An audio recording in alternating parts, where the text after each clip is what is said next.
Hmm. I don't. I don't know. I don't know.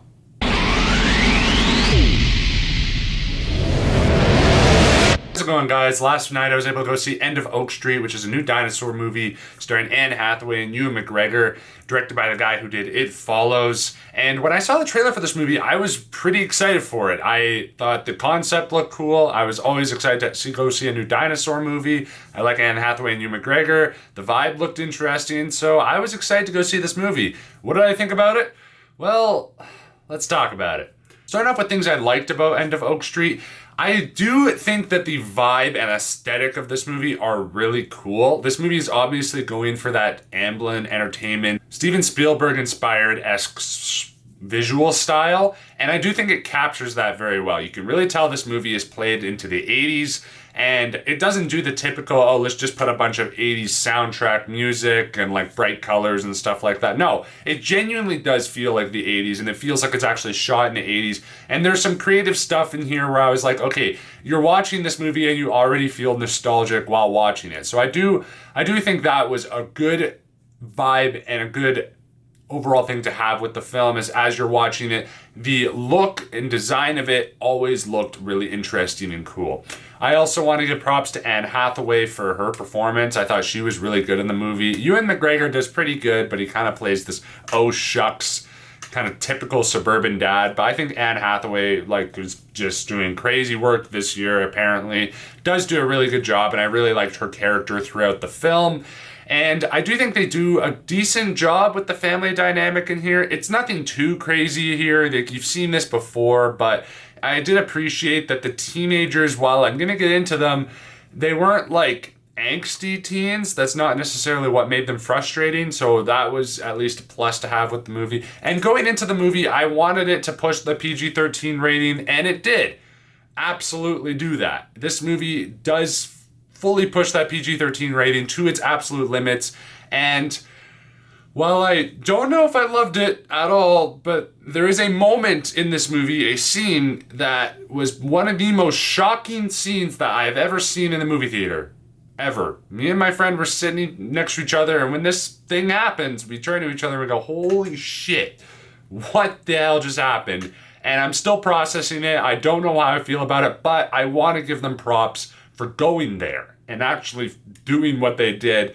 Like, whether I liked it or not, congrats for actually having the balls to do that. I also really enjoy the fact that the dinosaurs feel scary throughout this movie. One thing I don't like about the recent Jurassic World movies is that it just feels like this action adventure, but the characters make it out, blah, blah, blah, whatever. No, the dinosaurs actually feel like these threatening creatures. They're not immediately revealed in full fashion. They're in the shadows. You see a tail here and there. Like, they're used really well throughout the movie, and they do look good for the most part, I would say, throughout the film. They're feathered too, which was interesting. And also, I just want to give props to the overall concept. I feel like this idea of this like suburban neighborhood getting transported to prehistoric times is kind of cool, and they do a lot of neat stuff with that within the movie. It was just cool to go see a movie that felt familiar and also unique at the same time.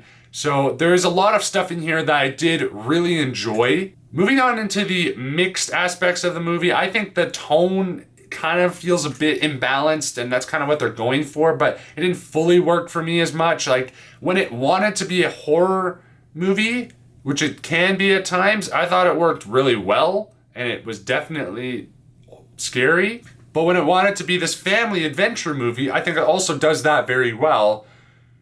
But I don't think the two mixed very well for me. I honestly don't know who the age... Like, I wouldn't say this is necessarily a family movie because of some places it goes to where it gets extremely dark. But it also would definitely be a family movie based off, like, the first, 45 minutes I was watching this. Like, oh, this is really cool. It's for, families and stuff like that. No, I don't really know who this movie's for. I have no idea, because for me the tone was totally imbalanced, and I think it achieved what it was going for the specific tones, but it didn't necessarily mix them well, in my opinion.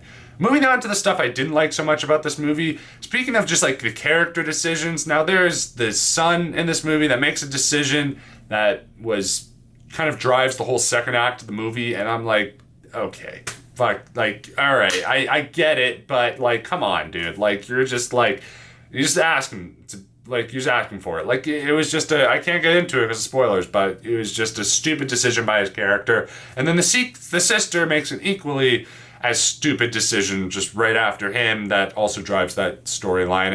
And for me, that was really, really stupid, and I didn't like that.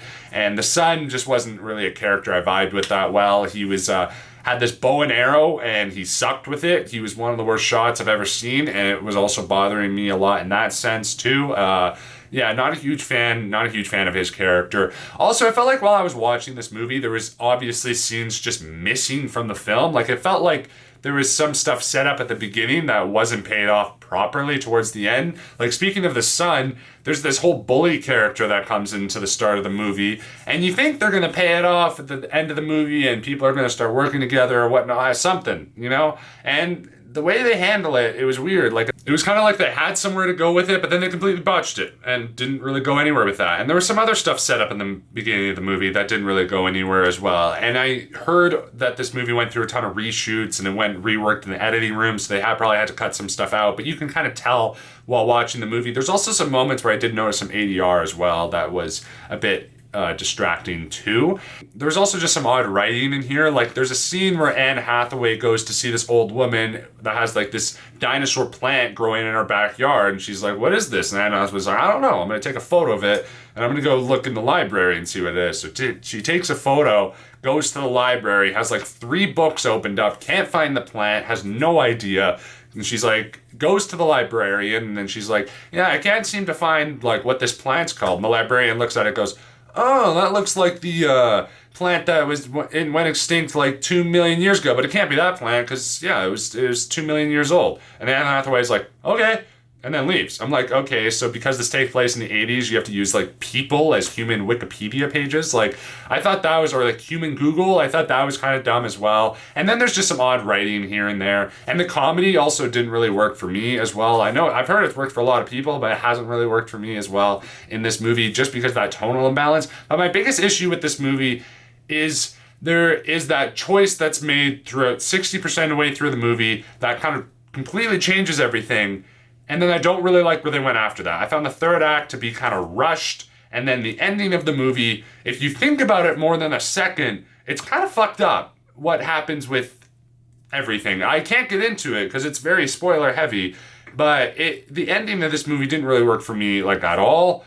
They tried to make it kind of a satisfying ending, but for me it wasn't satisfying at all. And also, if you're someone that likes things explained in your movies of why things are happening, like phenomenons and stuff like that, you're going to be frustrated with this movie because it doesn't explain shit. It kind of just does it and goes, "Yeah, that happened," and then that's kind of it. So don't go into this movie expecting that much explaining for stuff. Overall, guys, I found End of Oak Street to be a fun and entertaining dinosaur movie. I thought it was better than a lot of the Jurassic World sequels that have come out recently, and it was a really cool concept. This movie was kind of so close to being something that I loved, but I ended up just kind of liking it, and I don't really know how I feel about this movie still.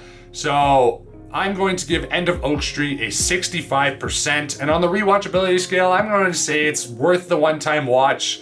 Have your opinion. I don't really see myself going back to this movie at all, really, because of places it goes and things that happen, but go see it. Form your own opinion. Let me know what you guys thought. Comment down below what you guys thought of End of Oak Street, or if you've seen it, or if you're excited to see it. Hit the like and subscribe button, and stay tuned for more. Bye.